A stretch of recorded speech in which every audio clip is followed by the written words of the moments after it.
ក្រនតែរើពងទាក៏វិលមកដែរបើពងច្រើនម្លឹងពងឡើងសក្បោះពេញទឹកពេញដីក្រោយពីដេកបលឹមឡើងការងារដែលត្រូវធ្វើមុនគេគឺរើពងទាយកទៅឲ្យមួយអត់អាចទុកយូរបានទេខ្លាចទាពីដើរជន់បែកហើយទាកាប់នេះវាពងគ្មានសបុកទាំងប្អូនវារៀកកន្លែងណាវាពងកន្លែងហ្នឹងជួនកាលក៏វាកាច់សបុកពងបន្តគ្នាអញ្ចឹងទៅហើយលោកអ៊ំក៏ថាគាត់គ្មានវិលមុខជាមួយយើងទេគាត់ថាទាគាត់ពងកាន់តែច្រើនលុយគាត់ក៏កាន់តែច្រើនតាមហ្នឹងដែរទាអ៊ំសរុបទាំងអស់មានប្រមាណក្បាលដែរអ៊ំ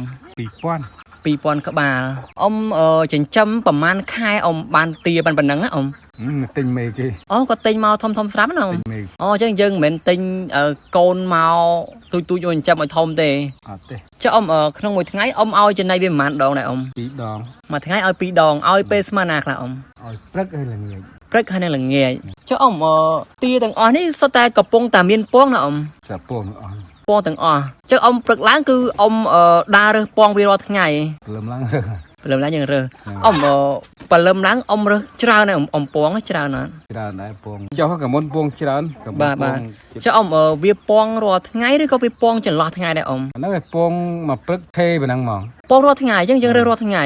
រាល់ថ្ងៃបើថាបានអូអញ្ចឹងរើសពងវាថេរាល់ថ្ងៃតែម្ដងចុះអ៊ំឧទាហរណ៍ថាមេមួយហ្នឹងវាពងប្រមាណដងហើយបានវាឈប់ទៀតឬក៏វាពងរាល់ថ្ងៃអ៊ំពេលក្នុងមេមួយហ្នឹងណាអាហ្នឹងដូចនិយាយប្រាប់ម្ដងហ្នឹងវាតែអស់មកកសោមួយហ្នឹងវាអាក់មួយថ្ងៃ2ថ្ងៃហ្នឹងវាពងតទៀតអូអញ្ចឹងបានន័យថាវាឆ្លាស់គ្នាតមកវាឆ្លាស់គ្នាអញ្ចឹងទាទាំងអស់ហ្នឹងមានឈ្មោលខ្លះដែរអ៊ំអត់ទេអត់មានឈ្មោលផងពងដែរចំចុះវាបកកណាខ្លួនឯងអំពងហ្នឹងក៏កំណើតអូបងប្អូនទាកាបអត់មានឈ្មោលផងពងដែរចុះអំពងហ្នឹងអាចញាស់អត់អ៊ំអត់ទេអត់ញាស់ទេភាគច្រើនវាពងពេលស្មើណាដែរអ៊ំពងបញ្ញរិបវាពងរៀបភ្លឺវាពងចាប់ពីម៉ោង2ម៉ោង3មករហូតម៉ោង2ម៉ោង3គឺចាប់ដើមពងណា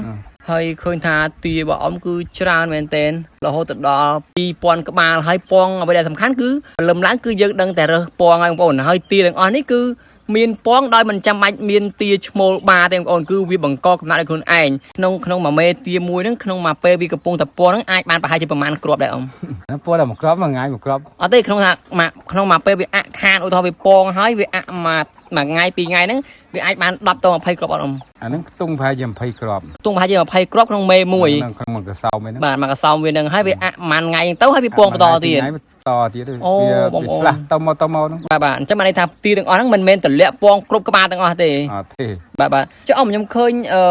នៅគៀនចិញ្ចឹមទាអ៊ំហ្នឹងខ្ញុំឃើញមានស្រះទឹកហ្នឹងអ៊ំសម្រាប់ធ្វើអីគេដែរអ៊ំឲ្យវាហែលលេងអាហ្នឹងសម្រាប់វាចុះហែលលេងមួយថ្ងៃអ៊ំឲ្យវាហែលប៉ុន្មានដងដែរអាហ្នឹងចុះវាចុះដែរតាំងពីម៉ោង9កន្លះហ្នឹងដល់ម៉ោង2កន្លះឡើងបាទអញ្ចឹងមានថាអ៊ំបើកចាប់ពីម៉ោង9ដល់ម៉ោង2ហ្នឹងឲ្យវាចុះលេងទឹកទៅអាហ្នឹងចុះពេលដែលក្តៅវាចុះលេងទឹកខ្លួនឯងចុះអូតូបន្តិចវាត្រូវឡើងចុះអូវាឡើងចុះរហូតណាម៉ោង2ហ្នឹងអាហ្នឹងយើងបិទជប់ឲ្យវាចុះហើយបាទចុះក្រៅពីចំណីដែលអ៊ំឲ្យហ្នឹងវាអាចទៅរកអីស៊ីផ្សេងខ្លួនឯងបានខ្លះដែរអ៊ំមានទៅអីទាក្នុងទ្រុងអូវាអញ្ចឹងបានន័យថាវាគ្រាន់តែហែលទឹកហ្នឹងវាអាចបានខ្យងក្តាមខ្លះទៅប៉ុន្តែវារងចាំចំណីយើងរហូតដែរទេអាហ្នឹងវាចាំចំណីយើងបាទចុះអ៊ំវាមានជួបបញ្ហាដូចជាវាឈឺឬក៏វាងាប់អីខ្លះអត់អ៊ំអត់ទេទាខ្ញុំធ្វើវ៉ាក់សាំងអូអញ្ចឹងបានទាអ៊ំមានការបង្ការវ៉ាក់សាំងអញ្ចឹងទៅអត់មានជំងឺរាតត្បាតឆ្លងអីទេបាទអត់ដែលជួបជំងឺបាទចុះអ៊ំរយៈពេលដែលយើងអាចប្រមូលផលហ្នឹងអាចចន្លោះបានប្រហែលប្រហែលឆ្នាំដែរអ៊ំអាហ្នឹង3ឆ្នាំអីហ្នឹងឲ្យអស់ពងទេ3ឆ្នាំអស់ពងអញ្ចឹងដល់ពេលដែលវាអស់ពងហ្នឹងអញ្ចឹងទាទាំងអស់ហ្នឹងយើងលក់ចេញជាសាច់វិញណាអ៊ំហ្នឹងចូលកុងស៊ីចូលសាច់ហើយបាទយើងចូលកុងស៊ីលក់ចេញជាសាច់វិញ